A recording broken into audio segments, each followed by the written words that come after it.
That's right. It's Monday night. Sports on the Hill podcast. Excuse me. Starting the day off, starting the night off a little rough.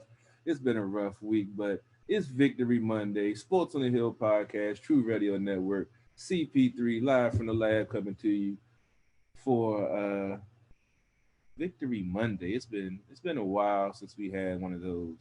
We've had some ups, we had some downs, but we have a good game to talk about. If you notice, we started a little bit later tonight, having some technical difficulties and some other things is out of our control. So we decided to start a little bit later. You know, it's kind of cool when you own the studio and on the network. You can go on whenever the hell you want. So that's what we decided to do tonight. Robbie G, how you doing tonight, good sir?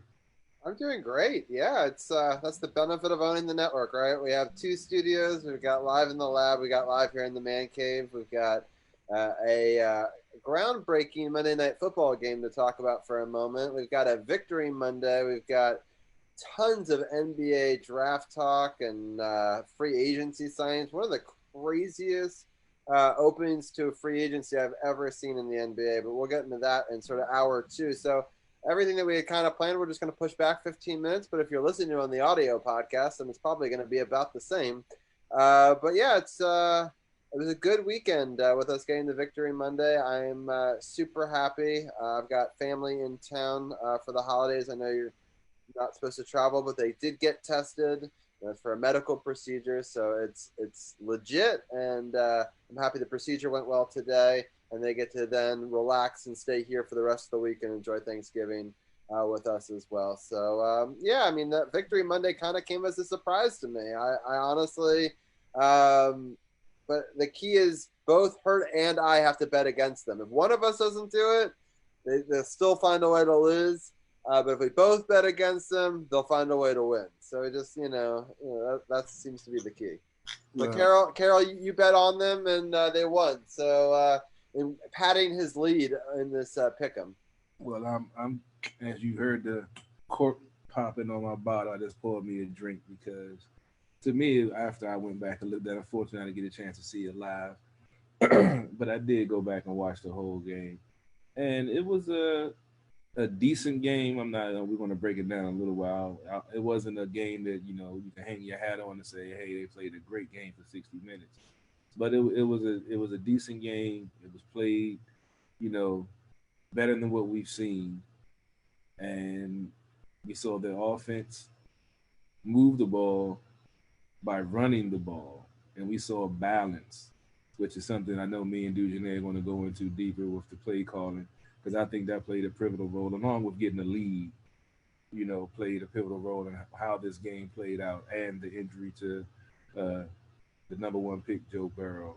And if you didn't get a chance to go check out the video, I did do a little video clip, add a little something, something in there, for some folks that might like it. Shot over 400 views on YouTube now, so go check it out. It's something I do in my spare time. iMovie is very, very advanced now, so I can do all types of things now. But we're going to get into more Redskins. Oh, you've already broken it. No, this is early. This is How long early. has it been since I said that on the air? I know you've been so good. I think you went 2 weeks without saying it. Now, it's been more than a few weeks. Probably because I cracked that bottle a little bit before the show already, so that might have something to do. Celebrated too early. Yeah, well, like I said, it's been a rough week, Rob. Ever since my birthday, it's just been. Woo, I know, but rough start, baby. So if you see the red cup, just know what it is. Right. But it's but I'm excited for the Victory Monday. It was an interesting tale of two halves again. I mean, we'll get into it a little bit, and then we'll have when Dujanay joins us, we'll have him break down more of the X's and O's. But from the fans' perspective, I was kind of I was impressed. I was kind of upset in the first half. I'll put it this way with the defense. I felt they were playing soft with zone coverage, and people were just picking them apart in the middle, and that was difficult to watch. I was happy that they were able to have some goal line stands and be able to get some luck with some bad kicking, but they kind of bailed themselves out in the first half, and they kind of did okay and got themselves back in it. And then missed a field goal but made a field goal on the other side, and it was sort of this weird score at halftime. But unfortunately, they knocked their quarterback out of the game, and it obviously changed their rhythm. And I don't want to say that was the reason we won the game, but the game seemed very different after that. And obviously, we're going to have to get to the quarterback early and often in this upcoming game. We'll talk about Dallas week as well tonight. And it's going to be interesting. All four teams are tied with 3 wins, which is really bizarre. All 4 teams have a shot at hitting one of those top draft picks, and all 4 teams have a chance to make the playoffs and probably get bounced in round 1. So it'll be interesting to see how those next 6 games go, right? So we kind of have the last third of the season almost, and in those 6 games, I think if you want to win the division, you have to win the divisional matchup. So this game against Dallas and the game against the Eagles at the end of the season are the 2 most pivotal games of the 6. They're must-wins if you want to win the division. And then you got to find a way to win 2 out of those other 4 games, and hope that that's enough, and it should be. I think 7 should be enough. 6 might be enough. Like I said earlier, excuse me, I'm not really concerned about making the playoffs. I'm not even really concerned about win at this point. I'm concerned about seeing progress. And if it's a hard fought game, if they play a tough game, like you said, it was a tale of 2 halves. I don't feel like they didn't play in the first half. I just felt like they weren't in sync in the first half. And with the defense, they run a lot of zone based off the pressure they're figuring to generate with the front 4. But because of the lack of execution we've had in the linebacker department, there's leaving gaps in the running game and in the passing game. But if you look at the stats from this game, they held them to only 70 yards rushing, which is almost 50 yards less than what they normally give up. They gave them a little bit more yards passing than they normally do, but that goes to test to the game plan they had with Joe Burrow and having him get rid of the ball quick. So the front didn't have a chance to get to him. You saw the difference when the backup came in there, who hadn't taken those first team snaps, and he was trying to figure things out, and they were able to get to him then. So it definitely did have an effect on the game. Not saying that if Joe Burrow was still in the game, it might not have resulted in the same thing. You never know. Woulda, coulda, shoulda, but nobody ever knows. Hold up. My number's too high. I forgot to turn that back down. But I want to see progress, and I feel like we saw some progress this week. When I go over the I might as well go over the numbers now. We're waiting on Dujane so we can move along. I was sharing the show, but just looking at some of the team stats, I mean, they had 20 first downs, third down conversions has started becoming a problem, like I always do in the pregame. They were still in the middle of the league in third down conversions, but this game they were only 4 for 13.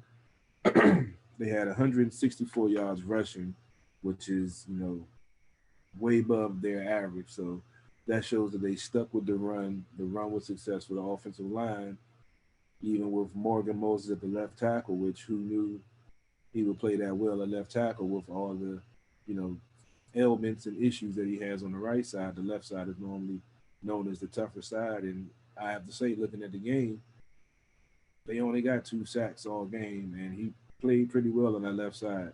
I don't recall he had any penalties, anything. And the interior of the line played well also, because towards later in the game they were bouncing things outside, and the way they would do that because they were pulling the interior guys to the outside to block those linebackers and those safeties. So it was definitely an interesting game to see the team coming. I was expecting Alex to throw the ball a lot like he did the week before. Not saying 55 times, but he only threw the ball 25 times because we were talking about Scott Turner's game plan and his balance and the lack thereof. But he actually stuck with the run. Gibson almost had another 100-yard game. He had a 5.9-yard average. Alex was 17 for 25 for 166 yards, a touchdown, and an interception. Interception was ball was batted at the line. Unfortunately that happened. They got the ball. So it wasn't one of those glaring ones like we saw, at the end of a couple of weeks ago. So it was a good performance for him, especially for him. You got to take your head off of his first victory in over 700 and whatever days. So, I know it feels good for him to get a victory, and it's going to give him some momentum going into this Dallas week on Thursday. To the thing we talked about after the uh, game before the bye when they played so well. We wish they could take that momentum into it the following week, but they had the week off, and we saw what happened. Now I want to see what happens on a short week with some momentum. How does this team react later on in the season after they went through that? Now, if we see a team that comes out there prepared and executes and plays, hopefully a whole 4 quarters, or at least 3 out of 4 quarters, and we don't see the offense sputtering. We saw them actually with a lead this past game. If we can see that, then I can say, okay, we're seeing some growth from this team. We're seeing all the stuff that Rivera was talking about. It might not be translating into wins, but we can see the team growing and getting better in certain aspects in this season, and I think that's very important. Yeah, I totally agree with what you're saying. I definitely want to see some progress. I don't think I really care about winning a division that ultimately gets us bounced in the first round. I would like to see us sweep Dallas though this year. So regardless of what goes on, I'd love to see the victory. I see Dujane is coming on right now, so we'll get his thoughts on this game and Dallas week. But as you're saying, I'd like to see progress. It's going to be a tough game, though, because Dallas gets to be home on the short week, and then we've got to sort of get on the road and walk through. And now with all these COVID protocols and testing, there's only certain things that you can do now. And so I feel like there's definitely an advantage for a home team in a short week in this scenario. So they're just going to have to really, take what they've learned from this game and take what they've learned from the first Dallas game. But Dallas is going to, want revenge. They're not going to be an easy team on national TV to take down. But hopefully we get a repeat of 2012, right? And have a great Thanksgiving, and that'd be really exciting. We'll bring Dujane ready to rock and roll. You ready to bring in Dujane so we can break down this game some more? Yes, he's going to have to bring himself in. Let's see there. There you go. All right, there you go. Oh man, hold fast. Look like I done lost my connection to my OBS. Dujane, what's going on, my brother? How you doing, man? Doing good, man. Doing good. How are you guys? I'm doing okay. Sorry, Carol. This is why we run it on 2 feeds. Then we don't have a problem, right? So, this been, like I said, it's been a crazy week, man. Yeah.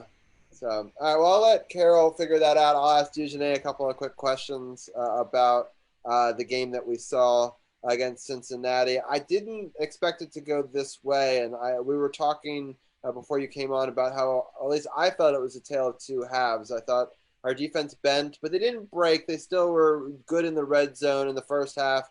But obviously when they had the knockout hit to the quarterback, it sort of changed the momentum in this game. And those catch him in the zone, which is they were doing such a good job of catching the zone at the right time and just sort of dinking and dunking and getting these 6 yards.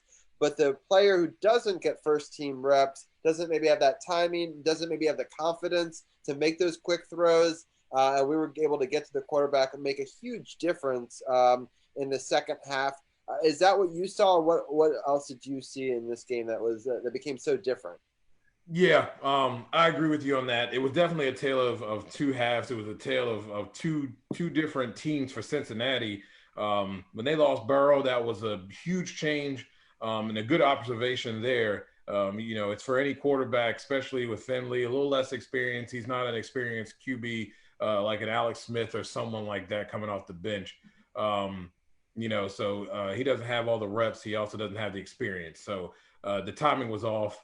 I'm not going to be too negative with the defense. And I tweeted this out during the game. The funny thing is about this team in the secondary, especially, and we talked about it, it's consistencies. But for instance, there's several times you look at Jimmy Moreland, you look at some of the other guys back there, the young guys back there, they're not knowing where they're supposed to be. It just seems that they are a step behind each time. So you saw it. They were making tackles. They were allowing the catches, but they were making the tackles. There wasn't too much yak being gotten after the fact. It was just they were just a step behind. If they were right there, then you break that pass up. If you were right on time, you break that pass up, or maybe you even possibly pick it. But you can tell they're just a step behind, and that step, especially for experienced quarterbacks or quarterbacks that have really good rhythm, they're going to hit their target and they're going to fit it in that small window, and that's all they need. So when they can get more confidence, and I tweeted that too, it's about the confidence factor. If they can get more confidence, they'll be able to make those plays a lot sooner. But I thought Washington's front seven was doing a good job of bringing pressure. And there were some inconsistencies, but that's been the story this season with the young team. Offensively, they were doing some things as well. Inconsistent, of course, as we've talked about. But I know people want to talk about Cincinnati losing their quarterback, and I really do feel like it would have been a fight, but I'm not sure Washington would have won the game if Burrow had stayed in. But they were making plays. But Burrow was moving the ball quite well at times, and he was making plays when he needed to get scores. Obviously, Washington scored first, and then they managed to get themselves and keep themselves in the game for the most part until that injury. So I think overall, though, you have to like what you saw. And the fact of the matter is injuries happen. That's not something that, you wish on anybody, but it's part of the game.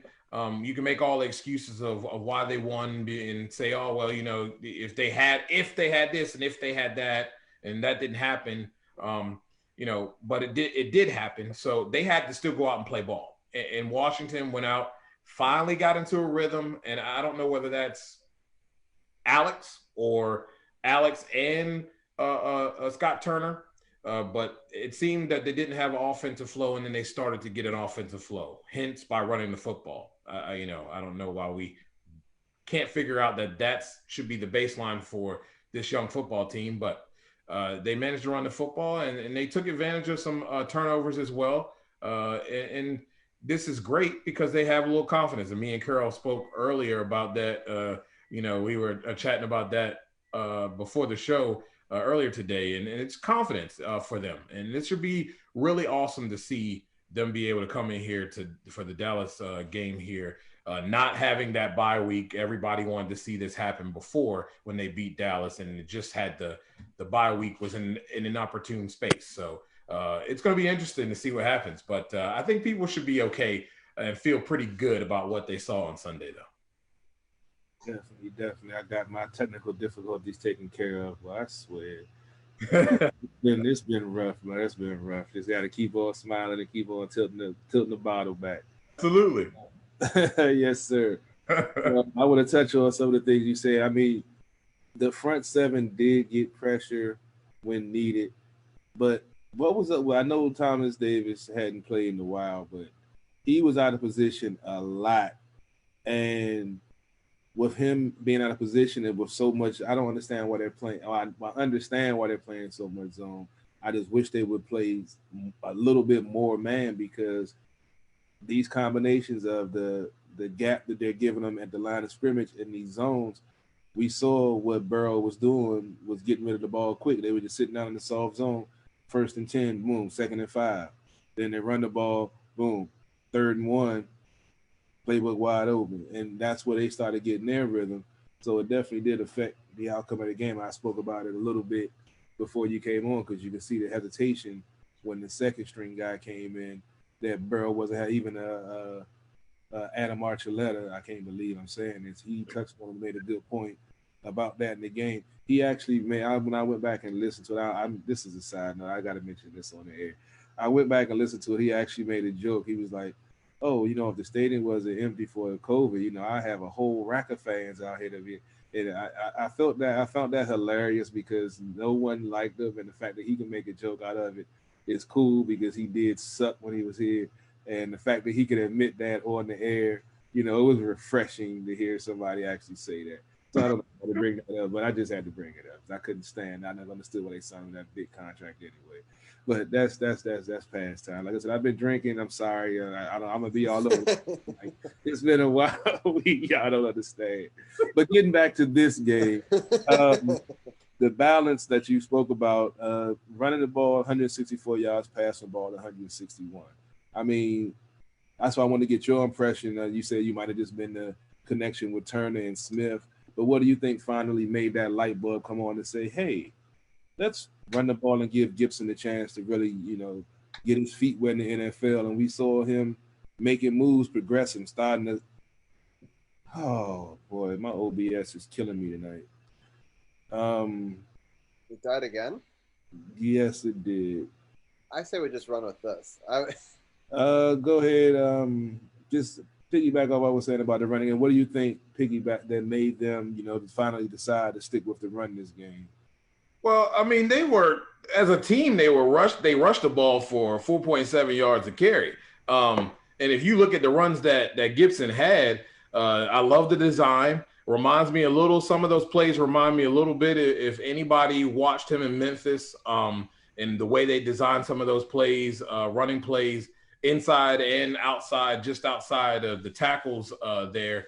They ran some really nice plays. The offensive line was blocking very well. And he was hitting the seams and just hitting them and going, and what he does. They were putting him in position to do what he does best. And I think it's one of those things where they were seeing the success. They were seeing that they were having some success getting the defense to flow, to the run. And then it was opening up those things for McLaurin. You saw Cam Sims get involved again this week. They were able to spread it around. Logan Thomas, I believe, got a little action. So it's nice to see them go to that. It takes time off the clock as well. They were wearing down the defense, and especially when they had those turnovers that gave them extra possessions. That was also another good factor there. Them continuing with that run, and then it gave them the ability to have a little bit less coverage on their favorite target, McLaurin, and give him a little bit more one-on-ones and some mismatches, and they were able to take advantage of those. So when you start having success in the running game, I think overall, Gibson was running he was averaging for the day, I think 5.9 yards a carry. I mean, you can't not feed him. And I think that's something they need to realize, that sometimes you got to go with what's working. That's what the good teams do. And too often this season, I think Washington has gotten a little cutesy when they started having success. And when you get too cutesy and then your offense stalls, it's hard to get back into a rhythm if you do that too many times. And usually they'll get cutesy, have to punt, come back with the next possession, and then try to do some more cutesy stuff instead of just lining it up and allowing that offensive line to fire off, and allow those backs that you have, those versatile backs that you have, to be bruisers and wear out that front seven a little bit, especially the linebackers, and then that can open up the passing game. So I think that Scott Turner just saw the success, and then saw the success they were having with getting those big plays to McLaurin and others in the passing game, and then they started saying, okay, I see what's going on here, and this is what we need to do because we're having success doing it. They were putting points on the board as well, and that's always a good thing too.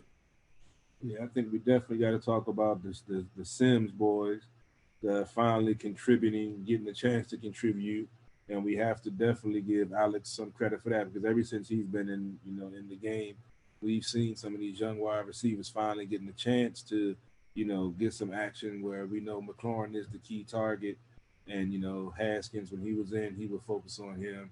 And when Allen, he was in, he would focus on him. But, you have Alex, who's a game manager and ball distributor, and now you see him getting the ball to these younger wide receivers, and he's throwing the ball in the space for them to get the ball in stride, then with the ability to make plays. And I think that's a huge factor that no one's really talking about when it comes to developing these wide receivers. You have to have that trust in them. And I think we said way back when I think we had the discussion, I was saying Haskins didn't have the confidence in himself or in his wide receivers to throw his guys open. I think it was the Arizona game. Yes. We saw Kyler Murray doing that exact thing and having confidence in his guys to go get the ball. And I didn't think that Haskins had that, but you see Alex, he does, and he's giving them a chance to win out there in space and let them use their game-breaking talent to, break the game open in a sense. So I love seeing that, and the fact that we had balance. How long we screamed for that when Jay was here, and to actually see it, and it gets a victory, and it's on a short week, so we can cross our fingers and hope and pray to God that they have a similar game plan going into Thursday, and he doesn't come out like Jay used to and come out with 3 wide receivers and 1 tight end just because he wanted to and don't go with what works. So right. I hope that's not the case. But let's get on the defense a little bit because I feel like they played a decent game. I'm not going to say above average. I'm going to say a decent game where they did enough to hold them to 9 points and to, get enough pressure. Unfortunately, Burrow got hurt, but you want to get pressure, and we did see pressure on the regular. They had 4 sacks. Kerrigan had 1. Sweat had 1. 4 sacks. Sweat had 1. Settle had 1. Moreland and Smith-Williams had a share of the sack. So it was good to see, pressure, blitzes finally, and we actually saw a little bit of, some decent play designs on some of the blitzes that we saw that we've been asking for a while with Del Rio, and I think he's finally comfortable enough with the personnel that's out there to do that. What do you think helped this team hold this team for 70 yards rushing as a team? They were giving up over 120 yards a game, and 2, to be able to, they were 3 for 13 on third down conversions. They weren't any better the week before. But do you think it's just a bad team that helped this defense try to find itself, or do you think this defense made a statement about itself in this game? I think you have to give them credit for improving. Too often have we seen with this football team in years past where you have guys come in and the backup comes in and just lights them up and lights the secondary up. Could it be the fact that, maybe Finley doesn't get too many reps? Sure, but we've seen this before. I mean, we can say that, but we've seen this before. We've had guys that come in and they light them up big time, hitting big plays, keeping the offense moving. So I'm going to say that the front 7, I thought they did it, especially the front 4 guys did an excellent job of holding down the fort and really pushing the pocket, maintaining, not allowing themselves to be beat. And then when you look at what they did especially with guys like Young and Sweat, the versatility they have there, their quickness and their ability to either try to be disruptive with the quarterback, or they were trying to be disruptive in the running game and stifling it. I thought they played a huge factor in that. Obviously, there's some things with the guys in the middle, that need to be cleaned up. But for the most part, man, I thought they did an excellent job, and I thought they just built as the game got on, and you saw them get even more confident, a little more attitude. I thought that hit on Burrow right down there in the end zone, that in the red zone there, that caused that fumble for the touchback. Really huge, really huge, and really made a statement for the rest of the game. I think he broke his back on that one. I mean, I watched the video. I recall I put a post up. I recall I had to add my own little sound effects to it, but that was a hell of a hit. And I know Burrow regretted even thinking about going out there with Chase, because if you recall a couple of plays before that, Chase had missed him on that zone read option, and he ran free. So Chase I think he was determined to make a point. And it's funny because I did put the post out before the game. We got the number 1 pick, the number 2 pick in this game. Is Chase going to be able to wreak havoc with Joe Burrow? And then I saw that hit, and yeah, I had to do a video. I couldn't help myself. And let's look at the fact too on the hit. The head was up. He led with the shoulder. It was totally clean. It was a textbook big hit.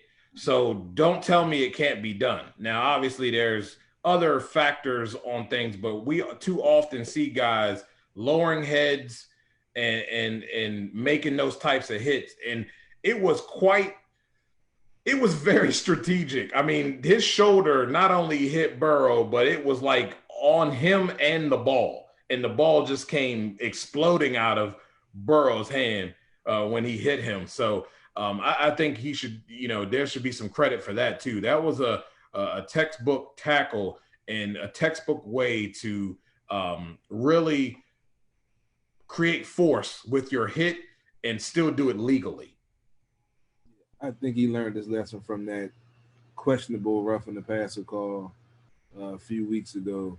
I think he learned his lesson. He's like, if I'm going to hit him, I'm going to do it right, so they're not going to throw a flag. Even though he is a runner, they will find a way to throw some type of flag. So he, like you said, he measured, he textbook hit him with all his might to knock that ball out. But I think he learned he wasn't going to repeat that mistake. It was a great play because it was a fourth down play. They were going for trying to score, tie the game up, and that was a crucial play. The outcome, I don't know if you recall, they ruled it was a fumble recovered by the Washington football team, fumble back into the end zone for a safety for them, and it was a holding call on the play. So that I was sitting there, I had to hold up. I started, I had a couple of beverages after it. So I had to rewind it and be like, hold on, what just happened? Yeah. Crazy exchange, man. Yeah, it could have been a safety. It could have been, a penalty. There was like so many outcomes of it. I was kind of blown away. I'm like, what's going on here? And then they finally called it, and I think it was the right call because he never got full possession of it in the end zone, and then it bounced out. But then for it to bounce out and then back in again twice into the thing and be recovered by two different Washington football team players. I mean, so it's like, the odds of that are pretty. I've never seen anything like that, and I've watched a lot of football games. Right, so. I have not. It's crazy. All right, we got to wrap up. I know you got some stuff to do. You had an emergency go down. What is your feeling about? We talked about the confidence factor of them going into this game. Played like I said, a decent game. I'm not going to say it was an above. I'm going to say a decent game. It was a team game. I can give them that. Yeah. What do you see going forward in this short week on this crucial matchup if this team wants to win the division, which we spoke about, which I could care less about winning the division. I just want to see progress. What do you want to see, and what do you think we're going to see from this team on Thursday? It's going to be interesting. We spoke about it earlier today. The thing I look at it, these two teams are trash anyway. It's just there's no way slicing the dice. The whole daggone NFC East is trash. But when you're looking at it from the Washington football team side, you had a little progress this week. Okay, I really enjoyed watching Alex work. I thought he did an excellent job, and we talked about that when he got the start. So this is why he's in there, and he's doing his job. He's making people better, and he's allowing them to improve. I think this is going to be a really good and fun game to watch. This is something that people wanted to see when they beat Dallas before the bye week and wish the bye week wasn't there. I want to see this young team be able to not only in a short week, but after a win of that fashion, we had to kind of grind it out a little bit, but they won convincingly. As far as the scoreboard goes. They played decently. And had spurts where they really put it together for, short spurts. Now you want to see them build off of a hard grind out win against a division opponent. Yes, the division is on the line, so they have something to play for. We all know it really just doesn't matter. You're trash regardless, but that is on the line. This is what the division there will be a division winner regardless of how bad the record will be. So I really want to see that next step taken for this young team. I want to see them build off the confidence that they were able to establish in this particular game against the Cincinnati Bengals and carry that into this Thanksgiving Day game. And the big lights, everybody's going to be watching. What are they going to do collectively? I really want to see, especially on the defensive side, I really want to see a little bit more confidence from the secondary being more, just a little bit quicker on where they need to be. It's not that they don't know where they need to be. They just need to be quicker in getting there. A little less thinking, a little more doing. If they can put together a good game plan, Scott Turner calling a good game plan, and they execute, this could be a really interesting game. Because I'm not willing to say either team or what we saw of either team this weekend is who those teams are. We know the saying. You're never as good as you were, and you're never as bad as you were.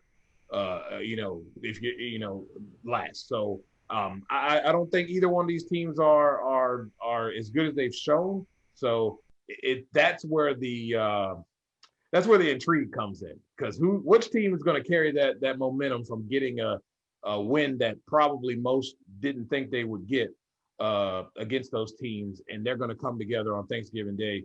What kind of product are they going to put out, and how they're going to respond after those wins? And are they really developing consistency? So I'm really interested to see on the Washington side what they can do after getting a nice, grind out, confident win that can build your confidence going into a game where it's a division rival, and for all intents and purposes, the division is on the line. So it's going to be fun. I think people should kick back, get your beer, get your food, and enjoy it. It's one of the very few games that Washington football team fans have at the 4 o'clock. Almost all their games this season are at the 1 o'clock slot. This is the latest, too. We have no night games, which is great because we have terrible record in them. So get rid of those. I've been praying for them to get rid of them off of our schedule for a very long time. And this is the only way to do it, is have a Thanksgiving Day game, because everybody else gets a Thursday night game if you don't have a Thanksgiving Day game. So it's the only way to guarantee no night games. Hopefully we get a big win. Before we let you go, I do have a couple of quick news and notes. So in this game that's happening right now, Monday Night Football, if people are listening live, the Evans just got a touchdown to tie the game 7-7 on a nice play by Tom Brady. This game is historic, and it's kind of sad that it's taken this long in the NFL to get here, but all the officials tonight are black, and I think it's really a great thing to see. I wish it hadn't taken till 2020 to get here, thinking about how many white officials there are in the league. But I just wanted to get your comment on it, Dujanet, before we let you go, what your thoughts are in the league going forward. It's pretty cool. I wish that I long for the day when we don't have to say, oh, well, first woman to do this, or first ever women to do this, or first ever black to do that. That it's just the norm. It's what we do. But it is fun. It's very fun. It's nice, a nice touch. It shows progress. And we're all trying to strive to get there. It's pretty interesting to see.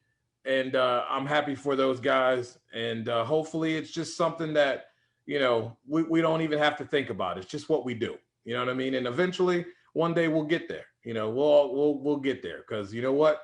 These people right here that are on this show, that are in this room right now, we're all working towards that. And we're showing.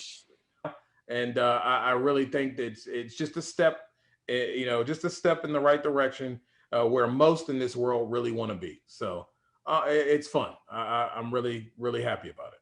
Yeah, the picture, I saw before the game of them all standing together, them all showing the back, having their numbers, and a sign of solidarity, I thought was really cool. And I agree. I mean, this year in Washington games, we had women on both sides of the field for the very first time. And I'm happy that some of these in 2020, in a year where we've had so many things that have not gone our way, why not use this as an opportunity to do it? Because if you don't do it once, you can't do it a second time, right? And then that's how it becomes an every week kind of thing, is it has to you have to break through. And it's unfortunate it's taken this long, but I was happy to see it. Carol, any thoughts on it before we let Dujanet go? I mean, it's definitely, like you said, it's cool, but like you said, it's sad that it took this long, and it, it's historic that it happened. Like you mentioned, the female on each sidelines. It's historic because it happened. So hopefully, we can start opening doors, and it opens more than just the color barrier or the gender barrier, that it gets people to open their minds on different levels and everything else. But Yep. sports brings people together. Hopefully, sports used to be the example of how things would be, because no matter what color your teammate is, they're your brother on the field and off the field. Especially when you win a championship together, something like that. It doesn't matter what color you are, just that you work together as a team, reach the ultimate goal, and be the best at something. And that's what happens when you work together. And that's what used to be the example. Unfortunately, we strayed away from that, and we don't have that same mindset. But you know, hopefully, there's hope. Hopefully, that's all I can say. For sure. Well, Dujanay, let us know what's happening on the breakdown this week. I don't know if you were doing an episode with Thanksgiving or or what your plans were. And happy Thanksgiving as well. I know that we'll talk to you next week, but let the listeners know where they can find you. Well, you can find me at NotBland21 and on everything. Love talking shop with you guys. There will be an episode this week. We will be dropping that hopefully before Thursday, but I got to get with my co-host on that. But we're going to be talking about, we'll probably be talking about this. We're going to talk a little bit about the Washington football team. We'll probably talk a little bit about the Washington Wizards draft, and there'll be some other surprises. I'm not going to talk too much about myself, but I do want to, before I get out of here, DC's People Champ, what they're doing over there with the wrestling, and him and the Sith, those watch-alongs. I just encourage everybody who's listening to this show. I don't even care if you don't like wrestling. It's just a fun thing to do. I enjoy wrestling, and I try to support their watch-alongs when they have them during the things that I watch, whether it's AEW or WWE. But those guys, super awesome. Shout out to them. Support them. They do so much good stuff when it comes down to wrestling. If you get lost, or maybe you can't watch a week, whatever it may be, you want to get caught up, those guys know exactly what they're talking about. They're passionate about what they're doing. And, kudos to them, man. I really, really enjoyed both of those guys, and just wanted to give my support, live right here for those two. And hope that everyone who listens to this show do please support them in that pod and what they do with their watch-alongs. Excellent stuff, man. Hey, but why wouldn't I expect anything less from the Truth Radio Network? Right. Man, man, appreciate that, man. That means a lot, man. You've always been one of the contributors to the show. You've always been a mentor to me when I first got into the sports journalism game. So, like I said, for a dude that I've never met, we you like a brother, man. I can't wait till we finally get a chance to meet in person. We will. I promise you that. No doubt. Sounds good. Well, we'll bring in DC's People Champ right now. Just have him comment, since you were just talking about him. It'll be our segue. But I really appreciate People's Champ as well for being a part of this True Radio Network and Sports on the Hill podcast. But I'll let you respond to the man before we let him go. That is unbelievably humbling. Dude, I really appreciate it. I appreciate the support that you Get your volume up a little bit, Ken, or is that just me? probably my volume. I'll fix it really quick. But I just want to say, again, thank you for your support and helping us out and being on the comments and commenting and let us know how you feel about things. Hold on. There we go. How's that now? There we go. Now we hear you. Here you go. There we go. All right. So, like I was, my bad. But no, I'm humbled. And it's great that we moved away from our original platform to this, to be able to do this, and to have someone of your esteem to be so supportive of is extremely humbling. And it just drives myself and Seth and us to continue to provide this kind of thing, and hopefully continue to grow and grow and grow. So I'm very, very humbled and appreciative of the support. No problem, man. Y'all know, Robbie knows, Carol knows, I don't ever feel like I'm bigger than anyone. I had an opportunity to have a platform, and I try to support my brothers and my sisters to help them as much as I can, because you know what? I wouldn't be where I am if somebody didn't help me. And, if it wasn't for Lake helping me get to where I am today, then I wouldn't be here. So my job is not so much to focus so much on myself, but I always have to turn back, and I have to have my hand out and reach out and pick other people up and try to help them out as well. And I love doing that. So Yeah, no problem for me. It's just what I do. And I especially when it's good work, quality work, you got to support it. And I'm going to see to it that hopefully others support it as well. Lake's a great dude. I've met him plenty of times. He's a great guy. Great guy. Sounds good. Well, Dujanay, I appreciate it as always. Have the best Thanksgiving, and we'll talk to you next week.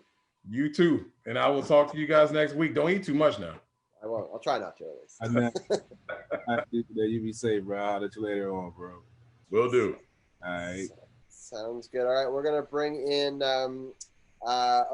We're going to do the voice of Arun. I believe that he's on call today. So we're going to have a 3-person and a caller in right now. So, Arun, how are you doing tonight? Not bad. Enjoying the Washington football team win and looking forward to talking about that. Yeah. There's actually a good time, for Victory Monday. What's going on in the room?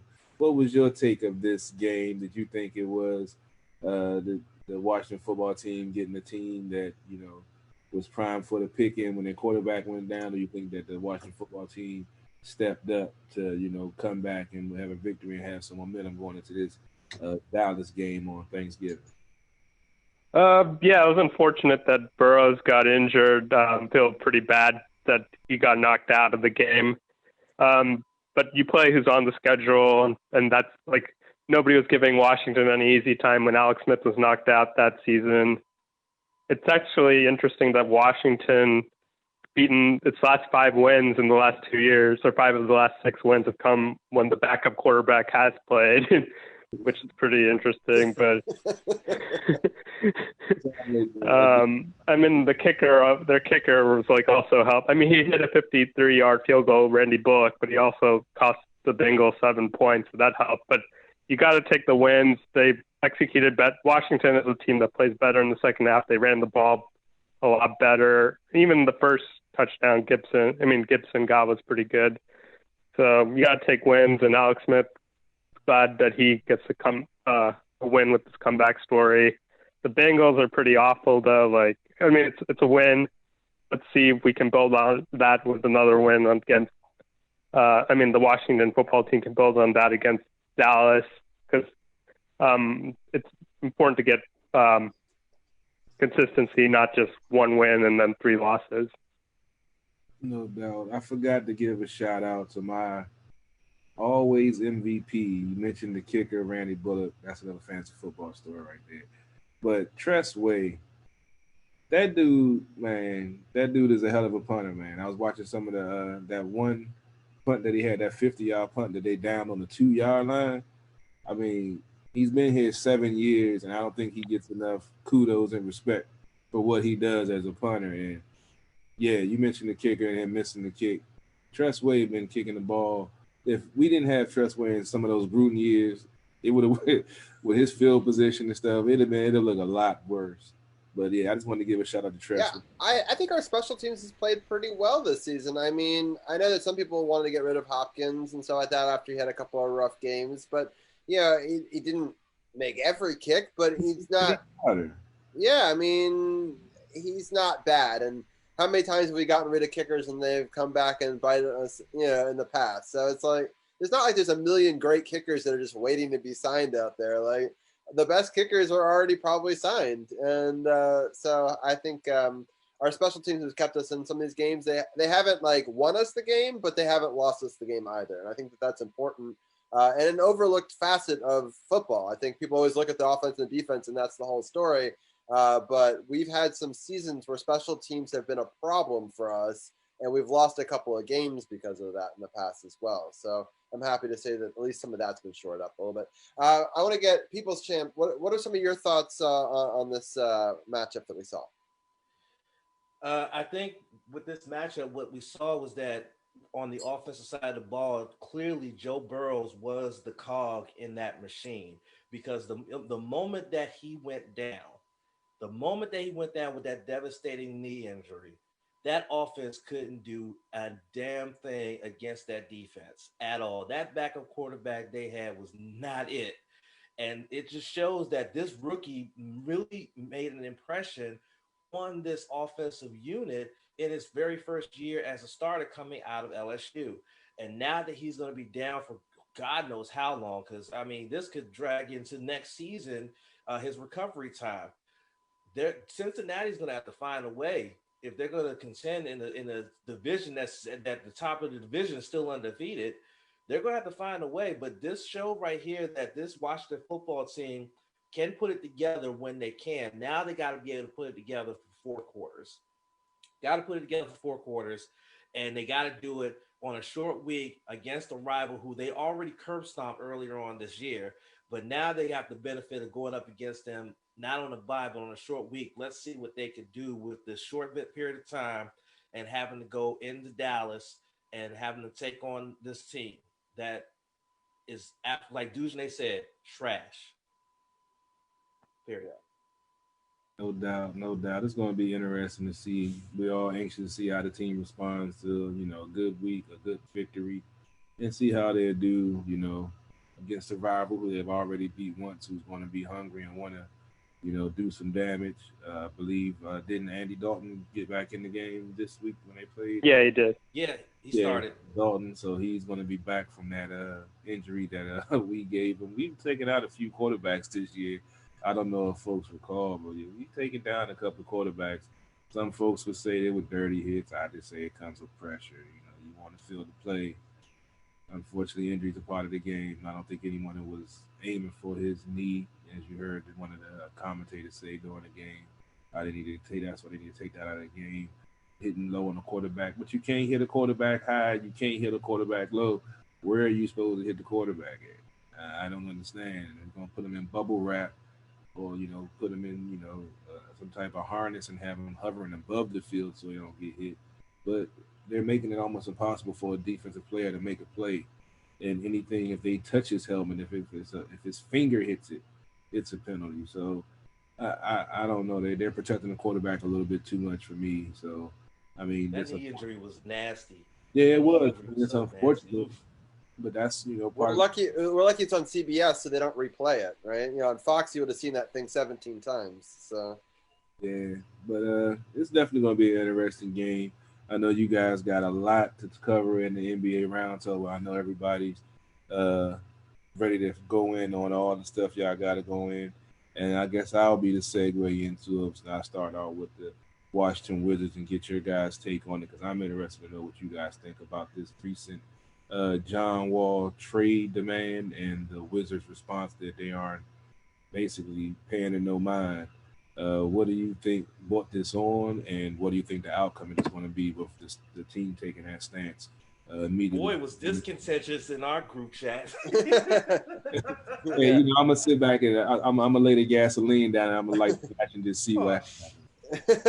We're going to start off hot. All right, so that sounds good. Real quickly, there's a scoring update. It's now 14-7 Tampa Bay with a 4-net run in there. But, yeah, so let's bring in the rest of our roundtable, and we'll break down the question.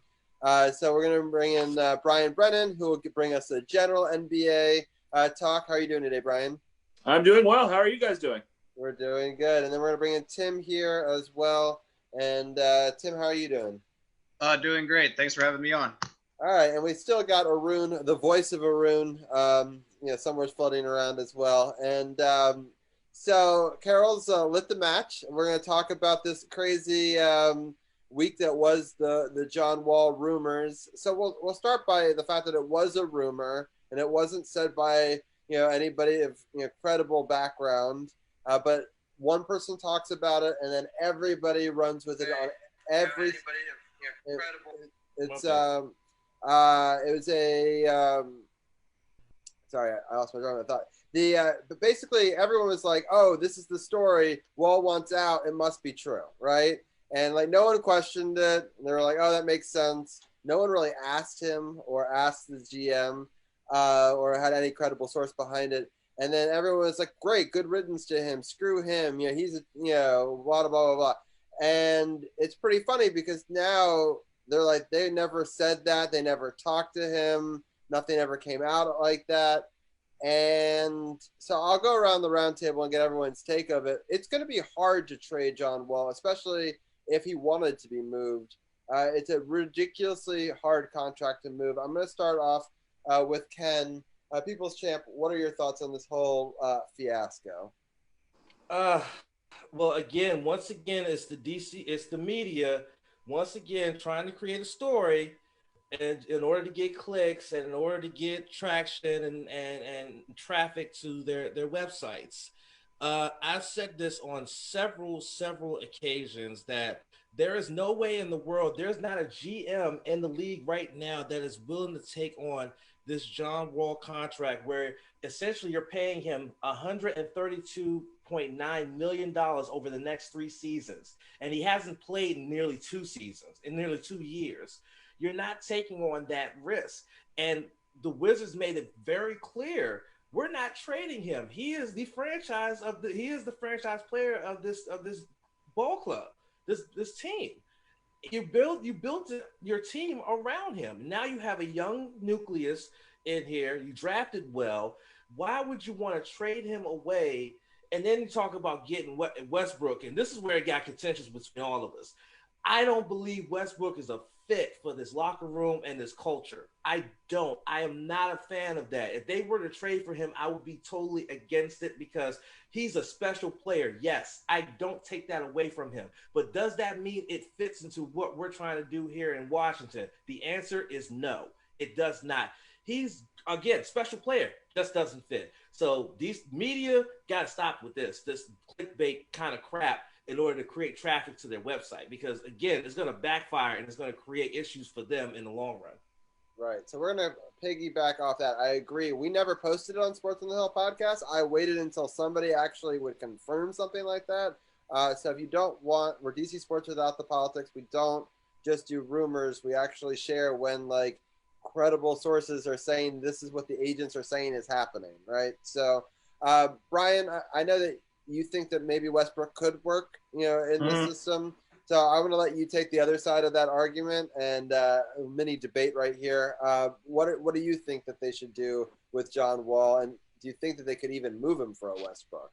Yeah, that's the thing. I think that's going to hold everything up is can they actually move on from John Wall? Because he has a really, like Champ said, a really huge contract that could really hold him back from making any potential move at all. But the reason I'm on the Westbrook side as opposed to, keeping John Wall is I feel like if you have the opportunity to move John Wall's contract, I feel like you should do it, even if it costs you maybe another player or two, some draft picks. That's a move I would be willing to make, especially to get a player like Russell Westbrook, former MVP, future Hall of Famer. He's still very skilled. I know he had a bit of a down year with Houston. But that's because he's with another ball dominant player in James Harden. So I'll be interested to see what happens with Russell Westbrook, just as from the outsider perspective, because I know the Knicks are rumored as well. There have been Knicks rumors with Westbrook, so he could end up there. I've heard Charlotte. I mean, Westbrook is the one I'm going to keep an eye on. But if you could do a John Wall for Russell Westbrook trade,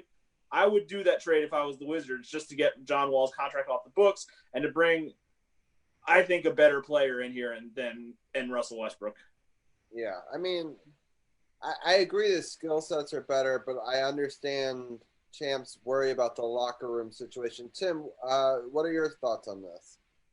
Well, one thing I wanted to bring up was in a potential deal that they were talking about, they even discussed Washington adding 2 first-rounders to the deal with Wall because the contracts are actually remarkably similar.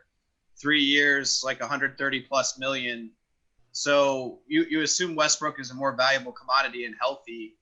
So, if Washington's going to give up 2 first-rounders, it's a little bit more of a gamble. But I do kind of feel like if anybody would take Wall, you should probably do it, especially if you get a star like that. But I don't really think it's necessarily even going to happen and would be smart when you factor in the draft picks because Washington really needs to draft to, I think, get out of this kind of mediocrity cycle.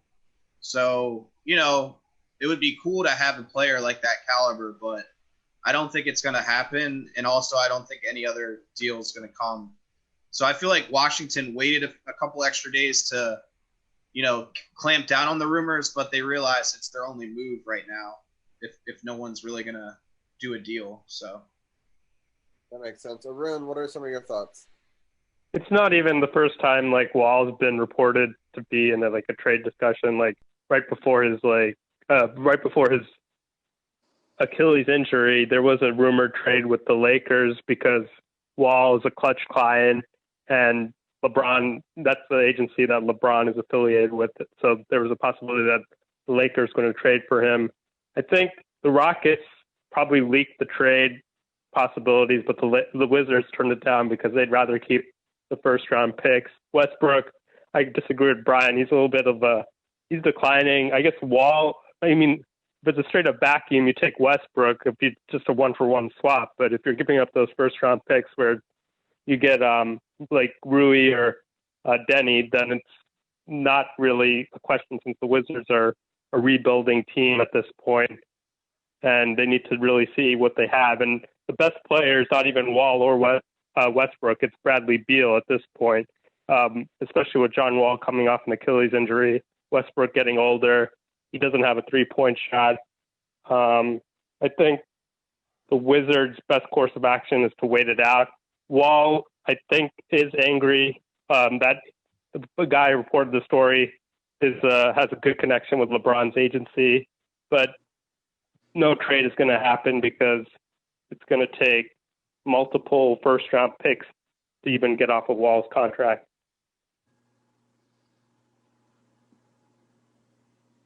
And they would be high first-round picks because the Wizards probably would be, bottom half of the league. So Yeah. It's like they'd be like top. If the Wizards are not that good, they could get a top 4 pick, even if they are like the 11th or 12th worst team in the East. They could probably next year's draft will be a really good draft where they could secure a top 4 draft pick and then really build through the draft again. Yeah. So Carol was saying on the feed, Mark Moore wants to know who else do the Wizards have that they could sort of move that would make some sense. I'll ask Brian that question. Who do you think? Yeah. I was gonna say, personally, I would keep Rui Hachimura off limits. I know you just drafted him last year. He made all second team rookie his first year. I would personally. That's why I don't think a deal is going to happen. Like Arun said, I mean, it's a deal I think I would make, but I don't think it's going to happen because, you'd have to give up Rui Hachimura and maybe Denny Avita. So I don't know if it's going to happen. That's what I'm thinking. Right. Yeah. So let's I'm going to put up a little screen here. Let me see if I can do the share screen. And I had it set up, but here we go. All right. So does that work? Can people see? Yeah. So let's talk about the Wizards pick first, and then we can talk about the whole draft as a whole. So Brian just mentioned him. Denny Avdija is in the 9th pick overall. A lot of people didn't expect him to actually fall to the top 9. There was a bit of a talk back and forth on because of COVID, people weren't able to bring him in and have the normal meetings that you would have with picks, especially that are international. But I think Tommy Shepard has watched the Olympics a lot, and he's a 6'9" winger, and he was an MVP in the league that he was in. Now a lot of people are like, oh, it's not the same competition as the NCAA, but I think that he's been a very consistently good player. He's only 19. I think there's a lot of upside to him. If people actually go and watch some of his highlight reels, they could see that he actually plays defense, just something that we need, whether that will convert to defense at the NBA level. But he seems to be that spark that you would want off the bench. I'm going to go around the table real quickly and get people's thoughts on it. Start with you, Arun. What do you think? I think overall it could be a really good pick. I mean, at this point, everyone thinks they have a good pick in the draft, but Denny, as you said, he could have gone number 4 to Chicago or number 5 to Cleveland. The fact that he slipped all the way to number 9, maybe there's some question marks, but it's also maybe Washington, he's a good fit in the sense that he's a good playmaker without the ball. His handles are really good. And that Israeli league is probably has better competition than some in college basketball. And he's the second youngest player in the draft, I believe. That's what they were saying. He's 19, and he could be a really good player, but we could go through every pick in the top 10, like Obi Toppin with the Knicks. He could be a really good player. I think defensively, he's not going to massive defensive holes on the team, but he's somebody who's a good team defender. Obviously, they still have to address that in some other moves in upcoming drafts or maybe the rest of free agency. I think the Wizards got a good player. He seems to be level-headed, and hopefully he fits in with this group. Sounds good. We'll get quick other thoughts on it. Champ, what is your take on this? Very, very happy with the pick. I did get to check him out a little bit before we came on here to do this. And I mean, just looking at his highlights of his career, I mean, at 19 years old, he was the youngest to win the Israeli League MVP this year. He's a 3-time league champion, all Israeli League first team this year, Israel Cup League Cup winner in 2017, MVP of the Under 20 European Championship in 2019. This kid has done so much in only 3 years of playing in the Israeli League for Maccabi, I believe it was that Maccabi Tel Aviv. I hope I didn't butcher that. If I did, I'm sorry. But I mean, he's bringing something just think about this possible lineup in the front court when you have Wall and Beal in the back court. You have Rui. You'll have either Thomas Bryant or Robin Lopez. And then you have Denny. Come on now. I mean, nothing but good old youth and experience mixed in that front court. This could make this front court a very dangerous front court when you have something like this. Now, I think the reason why he slipped the rule, and I read this somewhere, is that he might have some mechanical issues with his shooting, and I think that's probably why he slipped is because of that reason. And hopefully, Scott Brooks and them they can work if there is any issues mechanically with shooting touch, they can work that out to make him a much better forward and be a very, very contributing factor in the front court. And that's how I look at it. That's how I look at it. Great pick. So Tim, I'm gonna sort of move around and talk a little bit about some of the other things that we're putting around him. So we got Bertans back, and it was expensive, but I think not as expensive as it could have been. People were projecting he could ask for 18 a year, and it was closer to 16, I believe. Yeah, I think it was 16. It was the Mahimi deal. Yeah, exactly. So. What are your thoughts on the Latvian sharpshooter and bringing him back? I love the deal. I'm a bit surprised but excited that he decided to come back. I mean, I think it shows that he liked his year in DC and he likes playing with Beal.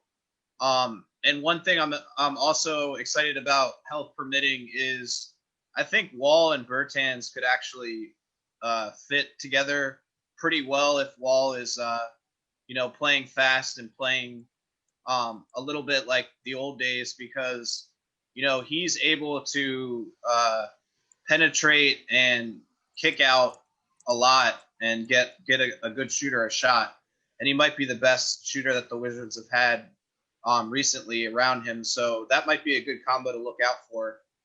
And the Wizards were pretty quiet in free agency, but I am glad, too, that we got Lopez as a backup for a little bit of defense. And, so far I would say the Wizards have had a pretty productive free agency. Anytime you lose a guy like Mahimi, your team's much better right away. So that might be the biggest highlight so far. Yeah, let's talk about, bringing Lopez to the team and what that sort of means. Real quick, I'll start with you, Brian. Do you think that he's a decent backup center, or do you? I mean, some people hated the move, some people thought it was okay. But what are your thoughts from the outside perspective? It's kind of a meh move, honestly. He's okay. I mean, he's not nearly as good as his brother. He's had his moments in the NBA. He's well known for his feud with a bunch of mascots, so that's kind of entertaining with Robin Lopez. But other than that, it's kind of a meh move, honestly. Like he could, I do think though, Jamp was right. He could, form a good center duo though with Thomas Bryant. I think that could be interesting to watch going into the season. Yeah, and going back into the draft just for a second, we got Winston as well, who is a Spartan. We got him at the 53rd spot. We sort of swapped, spots to sort of go down and get him. I thought that he played really well for Michigan State. I don't know if a lot of you guys follow college. I know that Arun does. Maybe I'll get Arun's take. What are your thoughts on drafting the Michigan State basketball player at 53? Winston seems like he could be a really good fit with the Wizards. He was rated pretty highly last year as a first-round talent. He fell. He had a down year his senior season. It could have been because his brother had passed away. But he's rated pretty highly by some draft experts. Jonathan Giovanni, formerly of Draft Express, he had him as a 25th rated prospect ahead of Halliburton, which is pretty surprising because Halliburton was he's somebody that slipped to number 12, but some people had him as the best point guard in the draft. So Winston, I think he's a good fit. The Wizards also signed Neto as a point guard, so we'll see how the point guard situation shakes up. Yeah, for sure. So, all right, let's get into the draft board real quickly because I do want to get into some free agency talk as well, and I know that we've got limited time. So here's the draft board, the top 10. I'll just let you guys each take one that you find interesting and talk about it. I'll let Brian go first because I know that there's somebody up there right above us that I know that a lot of Wizards fans actually really wanted and was sad that he didn't fall one extra spot. Why don't you go first? Yeah, so obviously I'm a Knicks fan, and I love the Obi Toppin pick. He's a Brooklyn kid, and actually, as Arun revealed to me on my podcast, he played high school ball locally in Maryland, so in Lanham. So I think that's pretty cool for the local story. I guess it would have been cool if he did come back to the Wizards, but he's also from Brooklyn, so he's got New York roots too. He was a great player in college for Dayton. You could argue he was the best player in college basketball last season. And on paper, I love this draft pick for the Knicks. And they also got Emmanuel Quickley at the 25th spot. So after a couple trades, they end up with Emmanuel Quickley. So I love the Knicks' first 2-round picks. We also didn't have a great free agency, so we're kind of trying to do this through the draft. And I think Obi Toppin's a good start. I'm really happy to have him on the team. Sounds good. All right, Tim, I'll let you go next. Is there anybody you wanted to talk about? Yeah. I'll actually choose Jalen Smith at 10 to the Suns. I know him well because he played at Maryland. I actually think, though, that he was drafted a little bit higher than I expected. Most of the draft boards had a middle of the first round, but I understand what the Suns saw in him in terms of raw talent and athleticism. He's a 6'10", lengthy player that can hit threes, and he's a really good rebounder. He showed up in a lot of big college games and played against guys like Cassius Winston in the Big Ten, so played against good competition. I don't think he's necessarily going to be the most productive rookie and be like a rookie of the year candidate because he left early and he's still very young, but it's kind of cool to see a local guy from Baltimore go so high, and I wish him the best. And I think the Suns have done some interesting things this offseason, and looks like they might make the playoffs. Maybe he'll be part of that, but I think it's a little bit of a project pick. So we'll see how he turns out. All right, DC's People's Champ. Who do you got in the top 10 that's interesting? LaMelo Ball, because I've seen so many people on social media that were shocked that LaMelo was a pick number 1 overall. And I said, I'm not shocked. I mean, it's a good pick it's a decent pick for the Hornets. They want to get young, they want to go young, they want to get a name that's going to get them out there. What better name than Ball? But is it going to be a pick that's going to work out for them long term? Who knows? I didn't really see much from LaMelo, pre-NBA to lend me to believe that he would be successful in the NBA. But maybe I could be proven wrong. Maybe he comes into the Hornets and he turns that team around, and that team becomes a top contender in the East. I mean, the East is not the strongest conference in the NBA. So I mean, anybody can really put it together within a year, 2 years, and all of a sudden they're at the top of the heat. Look at what Milwaukee did in the last couple of years. Just this year, they were at the top of the heat. It was a slow climb for them. So I mean, this could be a good pick for the Hornets to get LaMelo. Let's just see if it works out for them in the end and in the long term. For sure. All right, Arun, I'll let you get the last take here. What are some of your thoughts?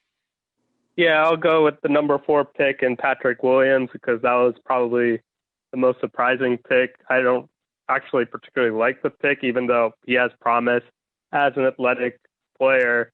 He didn't even start for his college team, and he's being compared to like OG Anunoby. And if you get OG Anunoby at the number 4 pick, like somebody who's like pretty good player, like maybe the Bulls think this draft isn't that good, and it's good that they took him because then Obi Toppin and like Denny Avdija, they were able to slip in the draft. I actually think there's a possibility if the best player in this draft could be somewhere in the 10 to 20 range. It's just like a weird draft overall. Yeah, I'm going to stop my screen sharing now and just ask you guys, let's talk about some of the free agency signings. I know that I gave each one of you a little homework. It's my background as a teacher. And wanted to get your take on a couple of free agency moves by different teams. Could be the Wizards, could be other teams in the general in the NBA. I had one quick question to Arun before we start. I see in some trackers that Anthony Davis is the best free agent available. I thought he had re-signed. Is that not right?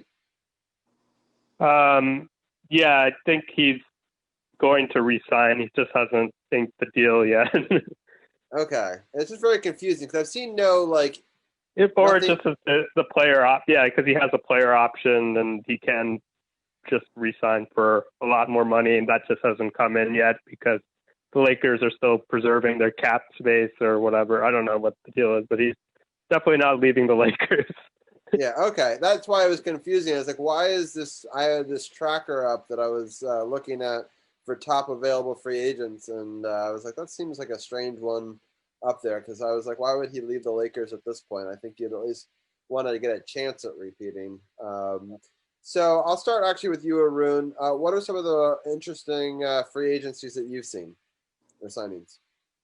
I think overall, the Champs look like the favorites based on this free agency. Even though they lost Dwight Howard and Rondo, they were able to get the 6th man of the year and the runner-up for 6th man of the year in a trade. They traded Danny Green for Dennis Schroeder. They signed Montrezl Harrell to the mid-level exception to cover his defensive deficiencies. They signed Marc Gasol from the Raptors. So overall, the favorites are going to remain the favorites. I also thought the Trailblazers had a good off-season, and the Mavericks, they had a good draft. There are a bunch of teams, but I really think the Lakers are still the favorites based on those free agency signing moves.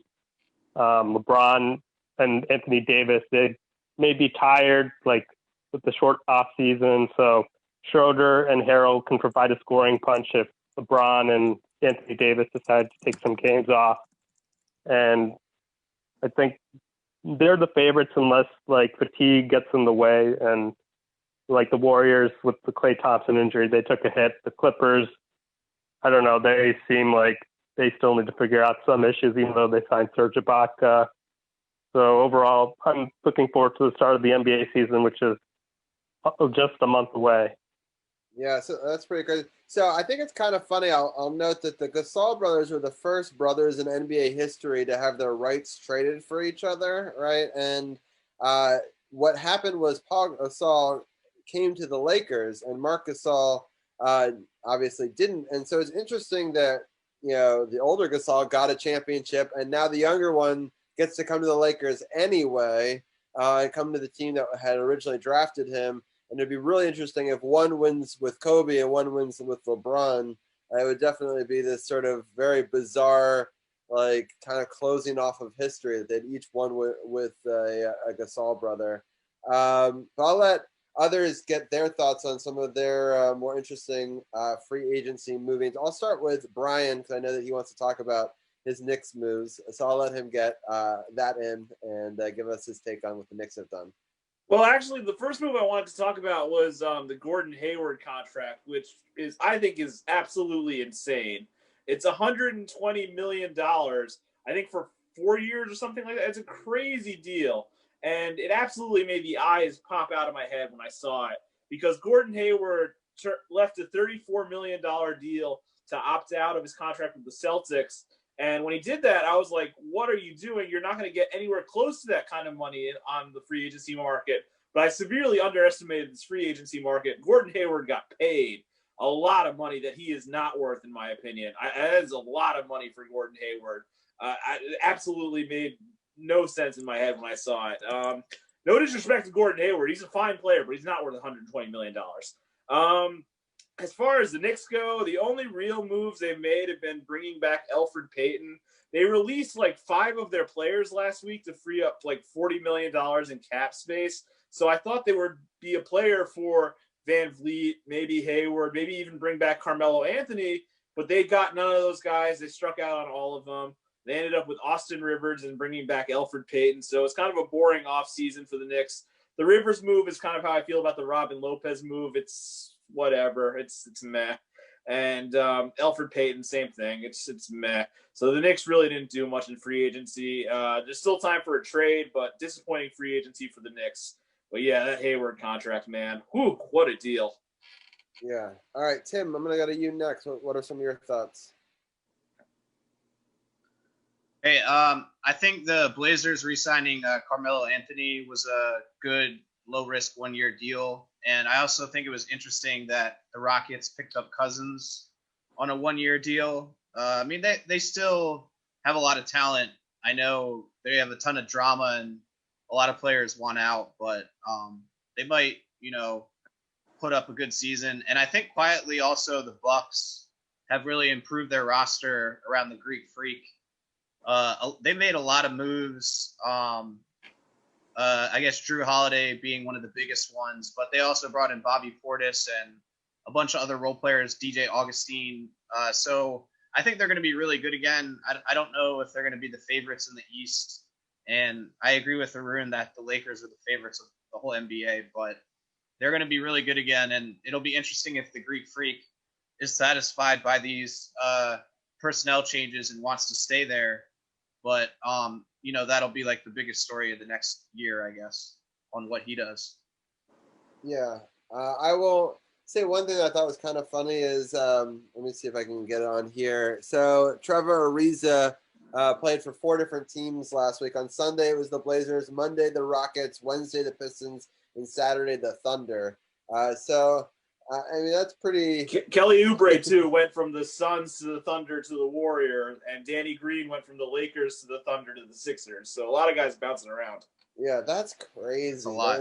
I'm happy that they didn't jet off and try to buy a place too quickly. Or at least I hope not, because that's some crazy stuff right there. I just had to get that in. But Champ, what are some of your thoughts on free agency moves?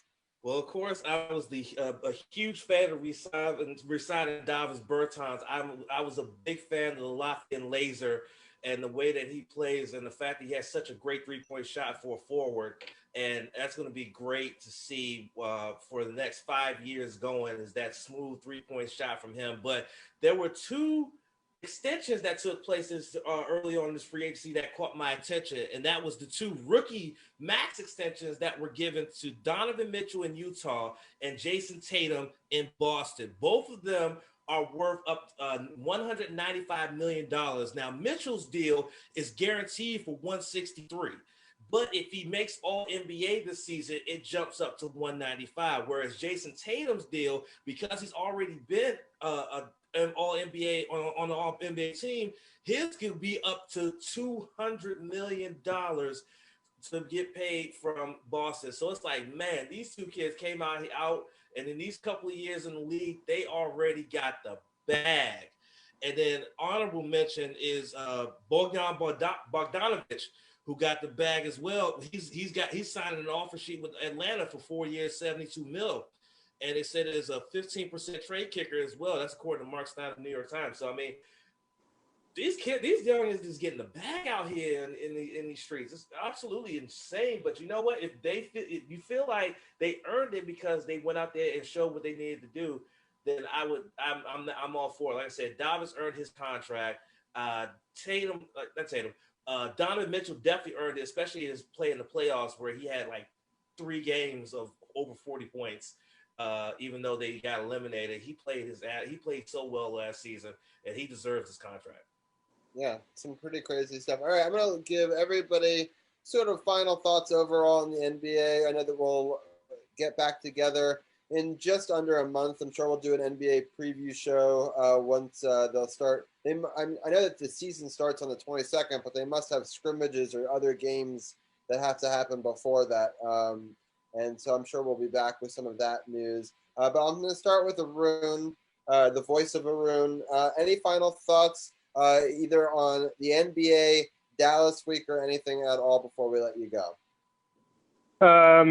Yeah, I just want to say I wasn't a big fan of the Robin Lopez signing. I actually think Jan Mahimi put up better stats than Robin Lopez last season, but I do like the locker room addition. It's only a 1-year deal, so I can't complain. And I think Dallas, it's a very winnable game. Dallas coming off a big win against the Vikings. I don't know how Dallas looks really good, but it's a short week. And Washington, as Ken mentioned, they really blew out Dallas earlier in the season. So I'm hoping I don't know. I guess Washington should win this Dallas game, but you never know. Like, coming off back-to-back wins hasn't happened. I think it happened once last year, but it's still going to be tough. It's been since 2012 since Washington beat Dallas on Thanksgiving, and that's when my boy RG3 was playing. So let's see if Alex Smith can get it done.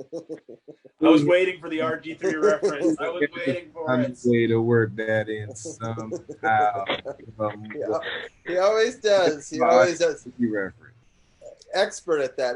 Well, then, Arun, with that RG3 reference, I hope that you have a fantastic Thanksgiving. I'll be curious to see if RG3 is playing on Thanksgiving, or what the Ravens are going to do with that. We'll talk to Tim about that in just a second. But Arun, it's been great having you on. I know that you only thought that Washington was going to get 2 wins this year, so I'm happy that they've gotten a little bit better than you had thought going into it. But we'll see if they can get the 2 in a row. And I hope that you have a great Thanksgiving, and we'll talk to you next week. Sure. Thanks for having me on. All right.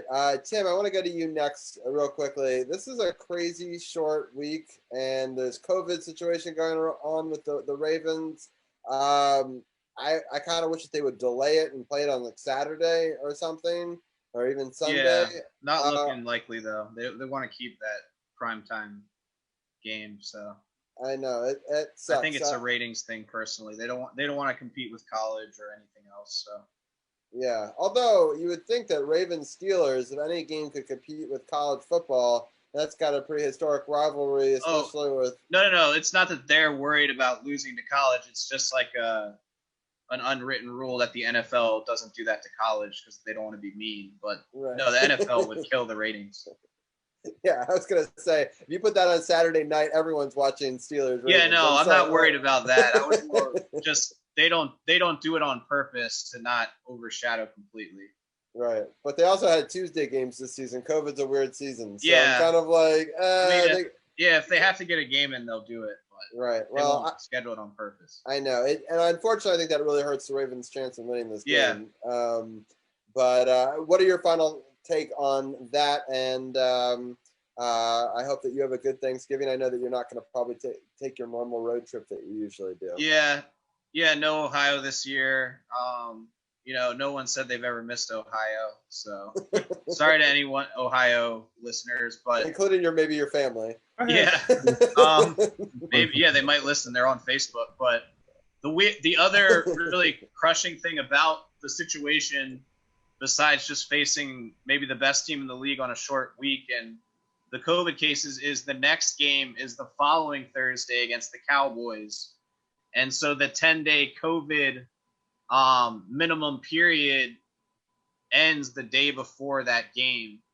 And so it's going to make it even more unlikely that they would be able to make the Cowboys game. So it may be a 2-game loss for those 3 guys, and it could spread still. So between that and the injuries, it's going to be tough. I mean, it's a rivalry game, so I think the Steelers will pull it out, but it'll stay closer than people think.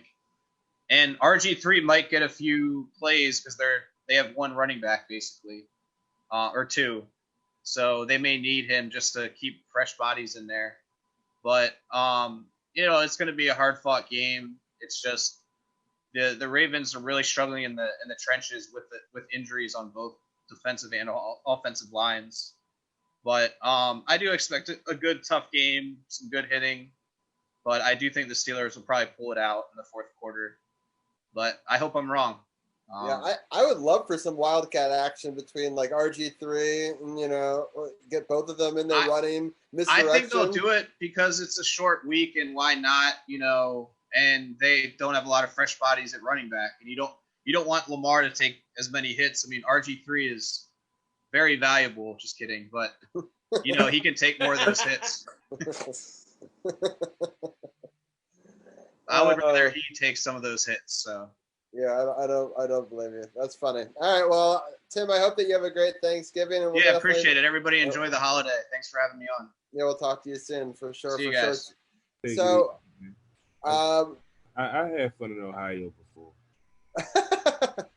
You said fun in Ohio. All right, that's good to know. I've had an okay time. I've only been to Ohio twice. It wasn't terrible. It was for like a bar mitzvah. Shout out to my friend Natalie, who lives in Cleveland. So she's a big Ohio person. So shout out to her. All right, got it. She reps Cleveland hard. She loves Cleveland. Wow, that's impressive. Well, I mean, someone's got it. Not many people do. So shout out to her. Yeah. Right. Exactly. All right, Tim. We really appreciate it. All right, Brian, I'm gonna let you go next with your take. I know you released a new podcast, I believe, earlier today. Yes, I did. I didn't get the chance to listen to it, but I believe somebody on this group was a guest on it. Is that correct? Actually, Mike was on this episode that just dropped today. So, former Roundtable member Mike was on this episode. But Arun, if you want to go back and listen, was on Friday's episode. Both, I think, are great episodes. I think you should go back and listen to both. But, if you want to listen to both, Upon Further Review with Brian Brennan, find me on Apple Podcasts, Spotify Podcasts. Find me on Facebook, Upon Further Review with Brian Brennan. Follow me on Twitter, @BBrun1991. A lot more to come. A lot more content to come. And I just want to say, before I sign off, Joe Burrow, get well soon. I'm rooting for you to have a big comeback. Really horrible injury yesterday. I hated to see it, and I hope he gets well soon. Yeah, a lot of quarterbacks getting injured this season. I wonder if the offensive linemen are getting enough reps in a full padded practice. With a lot of these walkthroughs, I just feel like there's been some blown coverage and protection, I should say. And I think that it's led to some of these vicious injuries happening seemingly weekly at this point. And it'll be interesting. But Brian, I love your podcast as always. People should definitely check it out. I went back and listened to the 3 shows prior to that, to the Arun one, and caught up on that. And the guys do a great job. And, well, now you'll have some time. You'll have some time to catch up because I'm not doing a new episode this Friday because I'll be in New York, and I'm not doing an episode the Monday after. So it's going to be a little while until the next episode. So you have some time to catch up. Sounds good. We'll definitely catch up. And then I know that you and I were talking offline about me maybe coming on one of the next shows. Absolutely. We'd love to have you on. And you too, Champ. We'd love to have you on too.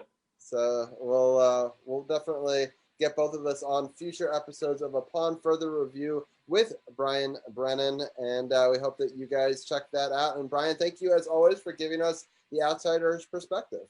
Yeah, no problem. Thanks for having me on, guys. Have a good night.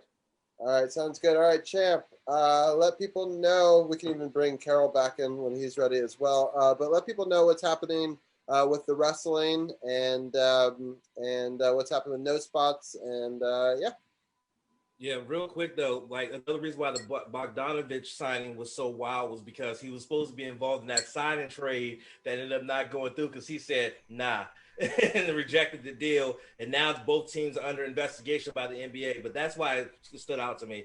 But the wrestling, so we had Survivor Series last night for WWE. Me and Sip did a watch along for that yesterday. That Dujane mentioned. Appreciate him coming and checking it out along with everybody else that did.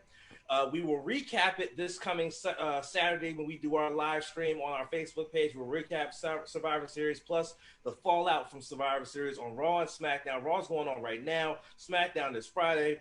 AEW is putting on 16 matches on Tuesday night on their YouTube channel for Dark, including 5 women's matches for the second week in a row. Can't wait for that. As well as Dynamite. It's supposed to be a huge Dynamite.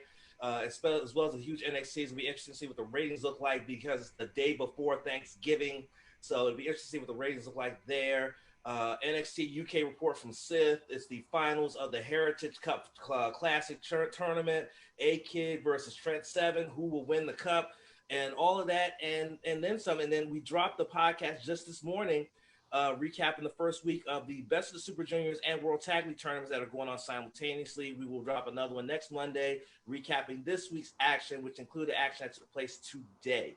So, wow, yeah, that's so much wrestling news. That's crazy. So I'm happy that the True Radio Network is still going strong with both of these shows. Shout out to Hertz House. I know he doesn't do his show on Wednesdays anymore, but he did a great post game on his channel yesterday. So if you want to check out what he's been up to, that was a good one. He's been sort of leaving the podcasting up to us, and he's just doing pre or post games for football. But I love that you guys have sort of picked up the wrestling mantle from that, and we've sort of picked up the football mantle, and we can kind of keep the True Radio Network spirit alive between both of our shows. And we really appreciate all the time. The NBA Roundtable, I can't wait for basketball to come back in just under a month, and we look forward to talking more football with you soon. Yes, this is a fun time, and I gotta say, as a side note, after the weekend that I've had, and Robbie, you know what I'm talking about. This was much needed. Yes, sounds good, man. Well, much love to you and to your family, and have a happy Thanksgiving, and we'll talk to you next week, hopefully with another Victory Monday. Yeah, yes, happy Thanksgiving, guys. I just want to let you know I'm in here watching Raw right now, man. I was in here watching Raw. Oh yeah, that's right. I realized you started watching it again. I'm like, wait a minute, what? Yeah, because my man Randy Orton, I saw he was on. I still mess with Randy Orton. I was a little upset they, what's the name, beat him for the belt last week. I was never really a fan. What was it? Barrett? What's his name? Drew McIntyre. Drew McIntyre. Yeah, I've never been a fan of his. And I thought I saw the RKO in his future, and unfortunately, he caught him with that kick to the jaw and got the belt back. I was a little upset about that. Yeah, that was a predictable booking move by them because they wanted Roman versus Drew instead of Roman versus Randy, and they put on a hell of a match last night, Drew and Roman. Me and Seth to talk about that on Saturday. Sweet. Yeah, like I said, y'all podcast and y'all got me back watching wrestling a little bit. So I got the Monday Night Football game on one TV, and I got wrestling on the other one. And the updated score: Rams 17, Tampa Bay 14. But Tampa Bay defense just forced the interception and looked like they're about to score to take the lead back in this game in the third quarter with 12 minutes and 50 seconds left. So it just came out of halftime. So appreciate you as always, Champ, coming on with your insight and your knowledge, man. Appreciate it. I appreciate y'all, man. Again, have a happy Thanksgiving. I'll see y'all next week. All right, sounds good. Happy Thanksgiving to you too, man. All right. Sounds good. It's been a good show. It's been an interesting Monday Night Football. Right now, the Rams have taken the lead once again, 17-14 this time. Tampa Bay's got the ball. 3rd and 8, 12:50 left in the third quarter. So it's it's been an interesting game for sure. And any closing thoughts, Carol? Any Thanksgiving well wishes you want to put out there before we let people go? Just got to say, I've been saying over and over, it's been a rough week for me, but I know it could be a lot worse and a lot rougher. So I know there are people out there with no roof over their heads or no food in the fridge or nowhere to get there, especially with all of this COVID pandemic, people out of work. So I know I joke a lot about, things being bad, but I know it could be a lot worse. I got a roof over my head. I got my own studio. I got a job. I got food in the refrigerator. My dog got food to eat. So just hopefully everybody be safe, be good, and stay safe during this holiday season. I know folks are going to be gathering together, hopefully taking the proper precautions. Everybody's, like you said, Robbie, your folks that got tested, so you know they're good. Hopefully, other folks that are still traveling, taking those precautions because there has been an uptick and things are going back to phase one, which will affect everyone adversely, even including myself financially, possibly. So just be safe, be smart, take care of yourself, wash your hands, love your family, enjoy the turkey. And I got to figure out what I'm going to do for Thanksgiving myself. Um, Robbie, as always, appreciate the time, appreciate you on the show, appreciate the roundtable. Make sure you check us out. Excuse me, every Monday. We both rocking the Sports OTHP hoodies. They're really comfortable. I highly recommend them. Like I was cold. I threw one of these on. I actually am repping the same shirt, that's in the Carol, the HCTR, the Good Luck one. So Carol's got the HCTR, sweatshirt. So definitely cop those, rep them, especially because we don't know what the team name is going to be next year, but they're still going to be the burgundy and gold, and they can still rep the podcast. So no matter what the name changes to, you got it covered. Or if you like the old classic colors, the red and the black, we got those as well. So I hope that people do check us out for their holiday shopping needs at sportsothp.com. No doubt, no doubt. I'm in the show with the same video I started the show with. Renegade made my acting debut. We joke about it a lot on At the Bar Radio. I'll be back on there next Sunday, 6 p.m. as always. Should be doing my pregame. Well, there would have been no pregame for Sunday. We're playing on Thursday. Are you gonna do a pregame show for Thanksgiving game though? I think I might have to because I haven't figured out my plans yet. I might be in the house solo dolo this Thanksgiving. So why not do a pregame, postgame, hopefully a victory Friday celebration for a victory over the Cowboys to get a sweep over them this season, which would be even sweeter.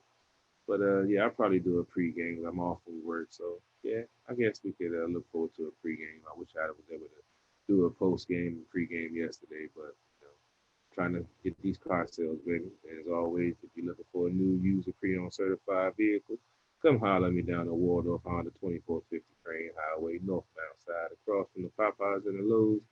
Got all types of deals, end of the year, Honda, happy holidays and all that. I mean, happy Honda holidays. Make sure I get it right. So come on out, holler at your boy CP3. Don't just have Hondas. We got everything that you're looking for, Ford, Chevy, Rams, whatever. So holler at me. Gonna play the video once again. Renegade 703 on YouTube, Renegade on IG, and you can follow him on Facebook at Rasan Bell. Got one of the hottest tracks out here. Video been out for 3 weeks. Got over 7,000 views on YouTube. Already got over 60,000 streams on the streaming platform. So go check it out. Upcoming album Legacy will be out before you know it. So be safe. Love your family. Shout out to one of my folks, Janelle. She lost her grandfather today. Prayers to you and your family. Hope y'all be all right. Keep your head up. I'll hit you up later on if you ain't still watching. But Renegade 703, Money Convo, Sports OTHP, True Radio Network.